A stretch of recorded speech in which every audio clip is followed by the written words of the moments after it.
Assalamualaikum warahmatullahi wabarakatuh. Bismillahirrahmanirrahim. Alhamdulillahirabbil alamin wa bihi nasta'in ala umurid dunya waddin wassalatu wassalamu ala asrofil anbiya'i wal mursalin sayyidina Muhammadin wa ala alihi washabihi ajma'in. Amma ba'du. Anak-anakku semuanya yang kami banggakan, alhamdulillah pada pagi hari ini kita bisa bertemu kembali dalam pembelajaran secara daring. Mudah-mudahan anak-anakku semuanya pada pagi hari ini tetap sehat, semangat, sehingga dalam menerima materi bisa berjalan lancar, tidak ada suatu halangan apapun. Anak-anakku semuanya, sebelum kita mulai materi, mari kita berdoa dulu. Mudah-mudahan apa yang kita pelajari pada pagi hari ini bisa menjadikan ilmu yang manfaat barokah, sehingga anak-anakku bisa mengamalkan dalam kehidupan sehari-hari. Mari anak-anakku semuanya kita berdoa. Berdoa mulai. A'udzu billahi minasy syaithanir rajim. Bismillahirrahmanirrahim. Raditu billahi rabbah wa bil islami dina wa bi Muhammadin nabiyya wa rasulah. Rabbi zidni ilma warzuqni fahma bi rahmatika ya arhamar rahimin. Amin. Anak-anakku semuanya, untuk materi pada pagi hari ini yaitu melanjutkan tentang bab zakat, yaitu yang kemarin minggu yang lalu sebelum PTS saya sudah membahas tentang zakat fitrah. Adapun untuk hari ini melanjutkan tentang zakat mal. Sebelum saya menyampaikan, anak-anakku tolong disiapkan buku catatan, sehingga apa yang kita pelajari selama kalian menganggap penting, mari kita tulis kembali, sehingga kalian tidak tidak sampai apa yang kita pelajari kalian belum menulis, sehingga sampean masih punya beban untuk meringkas materi tersebut. Untuk itu anak-anakku disiapkan, ditulis, dicatat, sehingga pada minggu terakhir kalian bisa mengumpulkan materi tersebut, apa yang disampaikan oleh Bapak dan Ibu guru, sehingga tidak ada tunggaan untuk mencatat. Kita lanjutkan untuk materi yang lalu yaitu tentang zakat fitrah. Untuk materi sekarang yaitu membahas tentang zakat mal. Zakat mal artinya zakat atas harta yang dimiliki seseorang. Zakat mal dikeluarkan untuk membersihkan harta yang dimilikinya dengan cara memberikan kepada orang-orang yang berhak menerimanya dengan sesuai yang telah ditentukan agama. Berarti zakat mal yaitu zakat harta yang dimiliki seseorang. Hukum mengeluarkan zakat mal yaitu wajib bagi orang yang sudah memenuhi syarat. Berarti apabila seseorang itu sudah memenuhi syarat untuk berzakat mal, berarti hukumnya wajib. Artinya harus dilaksanakan. Sekarang syarat orang yang berzakat. Nah, ini syaratnya orang yang berzakat mal sebagai berikut. Pertama, beragama Islam. Ya. Syarat utama orang yang beragama Islam. Selain orang yang beragama Islam, walaupun hartanya banyak, tidak diwajibkan untuk mengeluarkan zakat. Yang kedua, merdeka atau tidak menjadi hamba sahaya. Harta yang dizakatkan yaitu syaratnya harta milik sendiri. Berarti harta yang dimiliki itu miliknya sendiri, bukan pinjaman. Yang keempat, harta mencapai 1 nisab. 1 nisab itu ya batas minimal harta yang wajib dizakatkan, ada batasnya. Ya, sebelum mencapai nisab berarti tidak wajib zakat. Selanjutnya yaitu syarat orang yang berzakat sudah 1 tahun dimiliki. Berarti harta yang dimiliki minimal sudah mencapai 1 tahun. Sekarang macam-macam harta yang wajib dizakati serta nisab zakat mal. Pertama, harta yaitu zakat emas, perak, dan uang. Berarti yang wajib dizakatkan harta yaitu emas, perak maupun uang. Syarat wajib zakat ya, emas adalah seandainya seseorang mempunyai emas, syaratnya emas adalah ketika sudah mencapai 93,6 gram. Berarti ini nisabnya emas, seseorang mempunyai emas minimal sudah mencapai 93,6 gram. Ini ada ulama berpendapat lain minimal 85 gram. Nah, berarti kalau seseorang punya emas 85 atau 86 gram berarti sudah wajib zakat. Ini ada yang berpendapat 93,6 gram, ada yang 85 gram. Dan telah dimiliki selama 1 tahun atau lebih. Seandainya kalian punya emas ya, emas batangan yang disimpan itu punya 100 gram, berarti sudah dimiliki selama 1 tahun. Berarti kalau 100 gram berarti lebih dari 1 nisab, berarti wajib mengeluarkan zakat.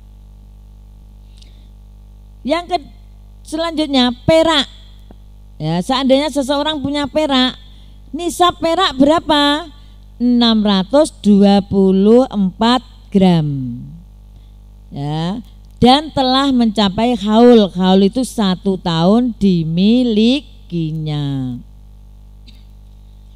Berarti seandainya ada orang yang punya perak seberat 700 gram berarti sudah wajib zakat.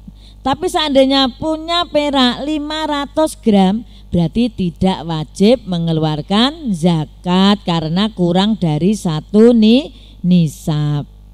Ya. Kadar zakat keduanya berarti kalau orang punya emas, orang punya perak, jadi kadar zakatnya keduanya 2,5%. Berarti wajib mengeluarkan zakatnya 2,5%. Terus dilanjutkan, zakat ini berlaku juga bagi harta simpanan yang berupa uang tabungan, atau investasi untuk perhitungan nisabnya besar disesuaikan dengan harga emas 93,6 gram emas ya pada saat itu. Berarti seandainya orang punya uang di bank ya sudah 1 tahun dimiliki, yaitu nisabnya sama dengan emas. Seandainya harga emas sekarang itu 1 gramnya 1 juta, berarti minimal ya, seandainya itu batas minimal, ada yang berpendapat 83 gram, berarti 85 gram, berarti minimal punya uangnya 85 juta ya, 85 juta. Berarti seandainya punya uang simpanan di bank 90 juta, berarti wajib mengeluarkan zakat uang tersebut ya. Sekarang harta selain emas, perak maupun uang, yaitu yang wajib dizakatkan harta perniagaan. Harta perniagaan merupakan harta yang digunakan untuk keperluan jual beli, baik berupa barang seperti alat-alat makanan, pakaian, perhiasan, dan lain sebagainya.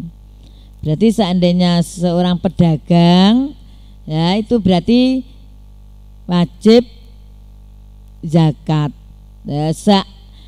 Batas nisab harta perniagaan ini dihitung sesuai dengan zakat emas, yaitu nisabnya senilai 93,6 gram atau 85 gram. Ada yang berpendapat 93,6, ada yang berpendapat 85 gram ya, lebih ya. Lebih enaknya kita cari yang minimal itu 85 gram.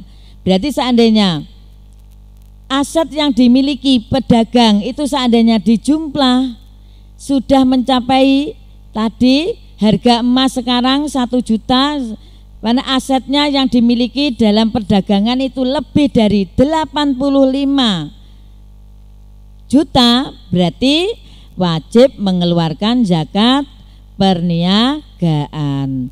Berapa zakatnya? 2,5%. Berarti tinggal mengalihkan ya, 2,5/100 kali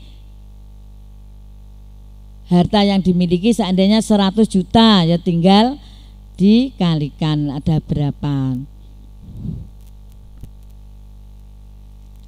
Sekarang binatang ternak ya, binatang ternak ini banyak. Unta minimal yang dimiliki 5 ekor ya, 5 ekor sudah dimiliki 1 tahun ya.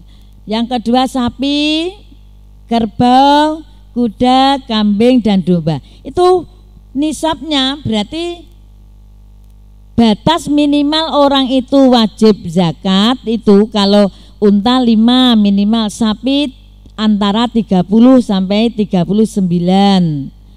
Kalau kerbau sama dengan sapi, kuda juga sama dengan sapi, kambing minimal dimiliki orang itu mempunyai kambing 40 sampai 120 ekor. Yaitu zakatnya berapa bisa dilihat di lebih jelasnya, lihat di buku PAI kelas 9 tentang bab zakat. Nah, ini sudah rinci anak-anakku, tinggal ya sekalian melihatnya ya. Selanjutnya harta yang wajib dikeluarkan yaitu zakat mal hasil pertanian.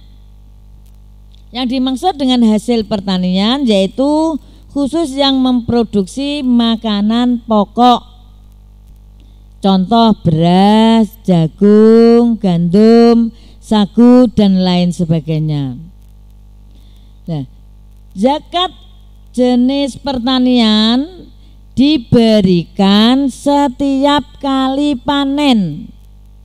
Ya, coba perhatikan, kalau pertanian mengeluarkan zakatnya setiap kali panen.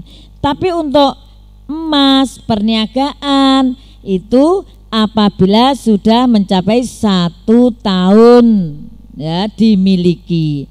Tapi kalau pertanian setiap kali panen wajib mengeluarkan zakat. Loh, nisabnya berapa? Nisab itu batas minimal panennya. Nah, nisab harta pertanian seandainya jagung, beras, ya gandum minimal 5 wasak atau setara dengan 750 kilogram. Berarti seandainya seorang petani panen hanya 500 kilogram, berarti wajib zakat apa tidak? Berarti tidak, karena belum 1 nisab. Tapi seandainya seorang petani panennya itu mencapai 800 kilogram, berarti wajib zakat karena lebih dari 1 nisab. Sekarang kadar zakat pertanian 10% bila pengairannya tanpa biaya. Berarti seandainya sawahnya itu tidak pernah ya pengairannya itu tidak pernah memakai diesel dan lain sebagainya. Berarti seandainya tada hujan, berarti zakatnya 10%. Yang kedua, 5% apabila ada biaya untuk pengairan. Ya, seandainya seorang petani itu dalam bertaninya itu memakai biaya dalam pengairannya, berarti seandainya waktu panen zakatnya 5%. Tapi kalau 10% apabila petani itu tidak pernah biaya dalam pengairan, berarti tada hujan. Sekarang ini untuk pertanian kadar zakatnya ada 2, 10% dan 5%. Selanjutnya, adapun hasil dari perkebunan yang bukan makanan pokok seperti seorang petani menanam tembakau, teh, buah-buahan dan lain sebagainya, nisabnya disamakan dengan perniagaan. Berarti nisabnya sesuai dengan zakat emas. Nisab emas dan zakatnya yaitu 2,5%.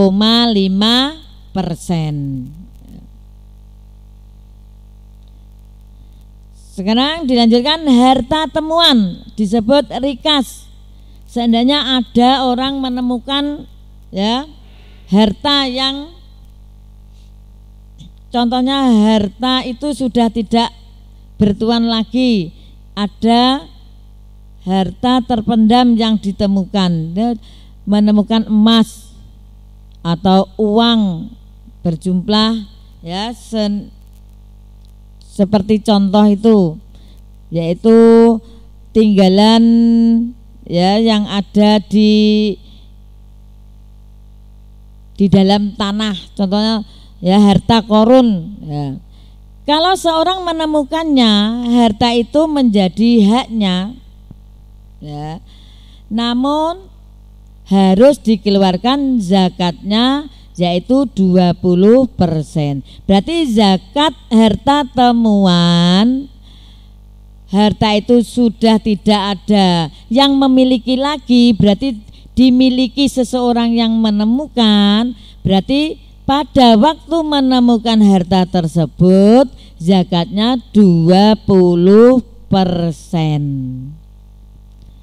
Jika harta rikas ditemukan di Indonesia, kita harus mengikuti ketentuan hukum positif di Indonesia, karena ya di Indonesia sudah ada undang-undangnya. Seandainya menemukan emas 500 kilogram, itu ya berarti biasanya sudah dimiliki oleh negara. Ya, tapi kalau dimiliki sendiri sewaktu dia menemukan, berarti wajib mengeluarkan zakat sebesar 20%.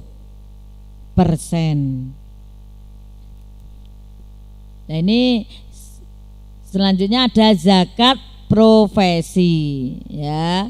Ini dibahas di bab tersendiri, tapi untuk pengenalan agar kalian ngerti jenis zakat profesi. Zakat profesi itu zakat apa? Keahlian. Contohnya profesi itu apa? Olahragawan, dokter, guru, dosen, wartawan, pengacara atau artis, presenter dan lain sebagainya. Itu kan pendapatannya ya yang sepadan dengan pedagang atau peternak dan petani, bahkan ya pendapatan yang diperoleh mungkin sangat lebih besar daripada pendapatan pedagang. Contohnya presenter itu kan ya pendapatannya lebih besar. Nah, untuk itu ya nisabnya sama dengan emas.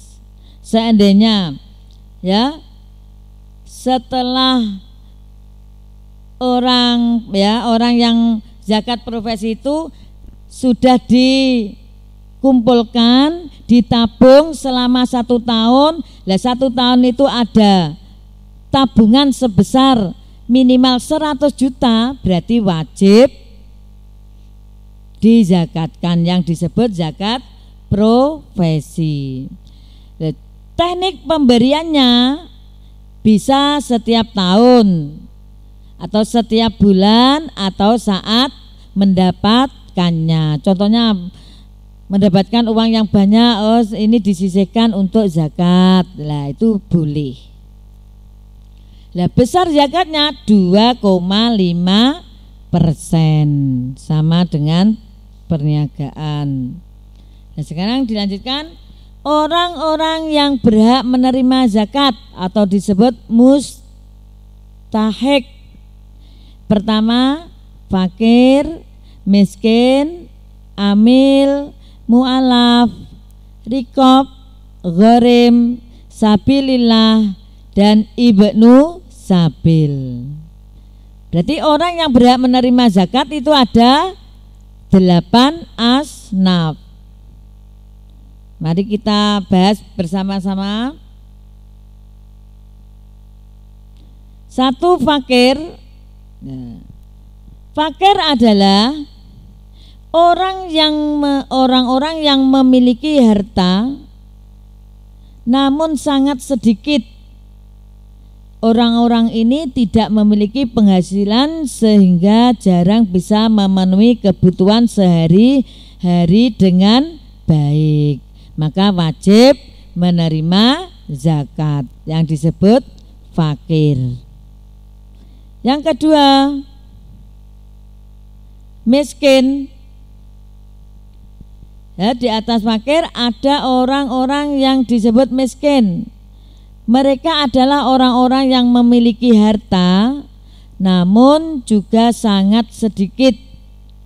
Penghasilannya sehari-hari hanya cukup untuk memenuhi makan, minum, dan tak lebih dari itu. Nah, yang ketiga, amil. Amil yaitu orang-orang yang mengurusi zakat, mulai dari penerimaan zakat hingga menyalurkannya kepada orang-orang yang membutuhkan. Itu namanya amil. Yang keempat, orang yang berhak menerima zakat, yaitu rikob. Rikob di zaman dahulu banyak orang yang dijadikan budak oleh saudagar-saudagar kaya. Inilah zakat digunakan untuk membayar atau menebus para budak agar mereka dimerdekakan. Nah, orang-orang yang memerdekakan budak juga berhak menerima zakat agar budak tersebut menjadi merdeka. Yang keenam, gharim. Gharim merupakan orang yang memiliki hutang. Orang yang memiliki hutang berhak menerima zakat.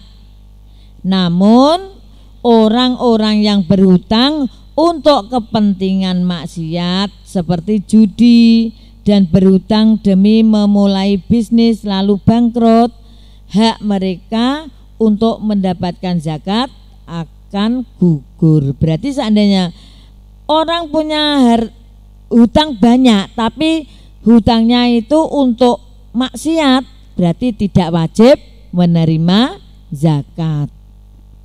Atau untuk berusaha bisnis tapi bisnisnya bangkrut, juga tidak berhak menerima zakat.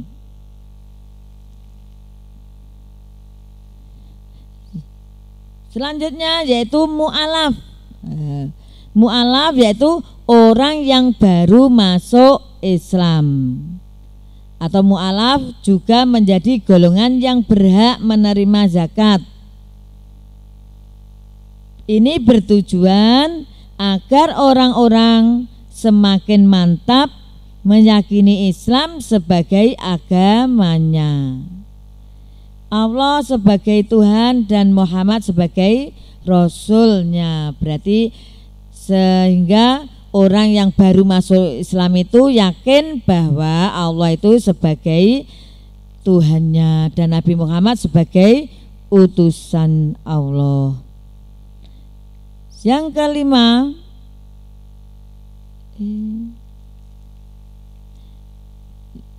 yang ketujuh berarti fisabilillah. Apa artinya fisabilillah?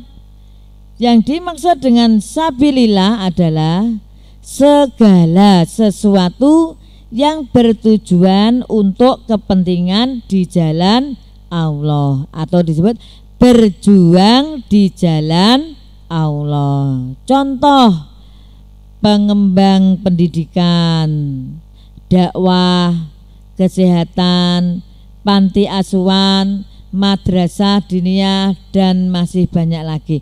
Pokoknya orang yang berjuang untuk menegakkan atau kepentingan di jalan Allah itu disebut fisabilillah. Itu berhak menerima zakat. Yang terakhir, Ibnu Sabil. Ibnu Sabil disebut juga sebagai musafir atau orang-orang yang sedang melakukan perjalanan jauh, termasuk pekerjaan dan pelajar di tanah perantauan. Berarti Ibnu Sabil itu dalam perjalanan untuk menuntut ilmu yang kehabisan bekal atau itu juga disebut Ibnu Sabil. Berarti wajib menerima zakat, boleh menerima zakat. Selanjutnya kita yang terakhir yaitu hikmah dari zakat mal. Hikmah atau manfaat orang yang berzakat mal: menanamkan sifat pemurah dan menumbuhkan rasa kasih sayang terhadap sesama. Yang kedua, menghilangkan jurang pemisah antara si kaya dan si miskin. Karena dengan berzakat mal menghilangkan jurang pemisah antara orang yang kaya dan orang yang miskin. Selanjutnya, dengan zakat mal menjauhkan diri dari sifat tamak, egois dan bakhil. Ya, tamak itu mengharapkan pemberian orang. Egois ya mementingkan ya sendiri, dan bakhil itu orang yang pelit. Dengan berzakat mal yaitu menjauhkan diri dari sifat-sifat tersebut. Selanjutnya, hikmah dari zakat mal dapat menenteramkan dan memperkokoh keimanan bagi mu'alaf. Selanjutnya, dapat membersihkan harta yang dimiliki dan hak orang lain. Karena harta ya dengan berzakat itu membersihkan harta yang dimiliki. Karena ada hak-hak fakir miskin di dalam harta tersebut. Untuk itu apabila orang tersebut sudah memenuhi syarat ya hendaknya ya mengeluarkan zakat mal tersebut. Selanjutnya, sebagai ungkapan syukur atas nikmat Allah Subhanahu wa ta'ala. Yang selanjutnya, terhindar dari ancaman azab Allah, karena orang yang sudah memenuhi syarat dan tidak mau mengeluarkan zakatnya akan mendapatkan azab dari Allah. Yang terakhir, dengan zakat mal mengurangi tingkat kejahatan di tengah masyarakat. Demikian ya materi tentang zakat mal ya untuk anak-anakku. Hari ini tidak ada tugas, tapi tugasnya hanya meringkas kembali apa yang saya sampaikan. Akhir bulan buku catatan dikumpulkan. Ya. Demikian dari kami. Ya, mari pembelajaran pada siang hari ini kita tutup dengan membaca hamdalah bersama-sama. Alhamdulillahirabbil alamin. Dari saya apabila ada hal-hal yang kurang berkenan, saya mohon maaf yang sebesar-besarnya. Terima kasih. Wassalamualaikum warahmatullahi wabarakatuh.